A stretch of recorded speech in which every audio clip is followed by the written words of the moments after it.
বাংলাদেশ ভারত সীমান্তকে বিশ্বের সবচেয়ে অনিরাপদ হিসেবে বর্ণনা করেছেন বিশ্লেষকরা। মানবাধিকার প্ল্যাটফর্ম সকল প্রাণের নিরাপত্তা সব প্রাণ আয়োজিত একটি আলোচনা সভায় এ কথা বলেন বক্তারা।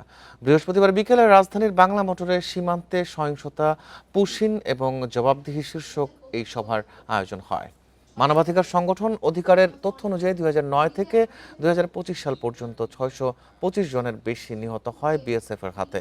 এদের মধ্যে 25 জন শিশু। শুধু 2025 সালেই নিহত হয় 32 জন। পুশিন করা হয়েছে প্রায় 2600 জনকে। এমন পরিস্থিতিতে ভারত অনেক আগ থেকেই আন্তর্জাতিক মানবাধিকার আইন লঙ্ঘন করছে বলে অভিযোগ করেন বক্তারা। তারা বলেন, সীমান্তে যারা জীবিকা নির্বাহের কাজ করে তাদের কখনো চোরাকারবারি, কখনো জঙ্গির অভিযোগ দিয়ে ধর্মীয় ও রাজনৈতিক প্রতিহিংসার বলি বানানো হচ্ছে। মূলত এটি দুর্বল প্রতিবেশী দেশের ওপর শক্তিশালী দেশের এক ধরনের রাজনৈতিক চাপ।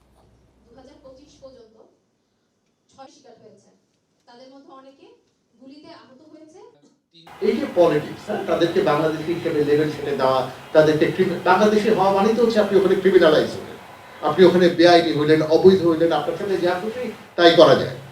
এই যে ধরেন পুরো জিনিসটা প্রসেসটা তৈরি হলো, এর একটাও মানুষজন চায় নাই।